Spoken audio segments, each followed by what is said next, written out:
Philetairos of Pergamon died of natural causes 263 BCE. Born in 343, Philetairos was too young to ride with Alexander, but he did serve with distinction under the Successors. Philetairos' father, Attalus, was either Macedonian or Greek, and his mother was a Paphlagonian, so while his station in life shows that he clearly had high birth and good connections, he was not in the upper echelons of the Macedonian aristocracy.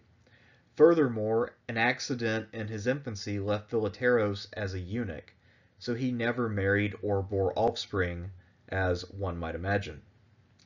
This also meant that none of the paranoid successors that he would compete with would ever really be inclined to view him as a major threat, since he was in no position to found a dynasty. Antigonus the One-Eyed appointed Philetairos governor of the city of Pergamon.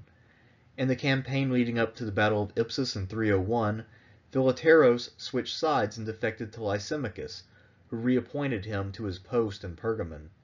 Still in that same position, Philetairos had to flee to Seleucus' court around 283 or so, after backing Agathocles' failed revolt against his father Lysimachus. Having spent the majority of his life at Pergamon by this point and eager to return, Philetairos struck an interesting bargain with Seleucus. In return for the 9,000 talents in the treasury at Pergamon, an immense sum, Seleucus agreed to let Philetairos rule the city independently. This deal was not entirely unlike the deal that Seleucus had struck with Ptolemy, that had permanently re-established him in Babylon, and its effects would also permanently alter the political landscape. After the decisive battle of Coripendium in 281, Seleucus upheld the bargain and left Philetairos in Pergamon, while he moved west into Europe. When Seleucus was assassinated, Antiochus I upheld the deal that his father had made with Philetairos, but primarily because he was beset by much larger and more serious issues elsewhere. Childless, the eunuch Philetairos adopted his nephew Eumenes I as his successor. With the exception of Eumenes II, all future Attalid rulers in Pergamon used Philetairos' likeness on their coinage to honor their kingdom's founder. And indeed, this was a deserved honor. Philetairos passed on a highly defensible and wealthy city, from which his successors were able to carve out a respectable kingdom. Under the leadership of Eumenes I and his successors, the Attalid kingdom eventually came to encompass a large portion of Asia Minor.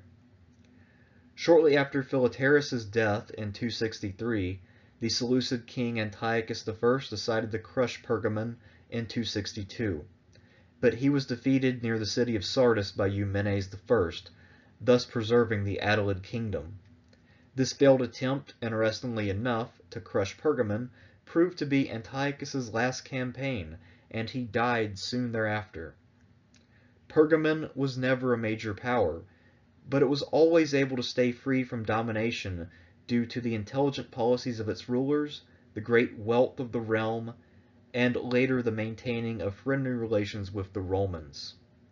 Pergamon's rulers used their wealth for display in ways which gave them the splendor of the Ptolemies and Seleucids, collecting great libraries, funding splendid temples, and generously endowing Greek cities with large sums of money for building projects and grain importation.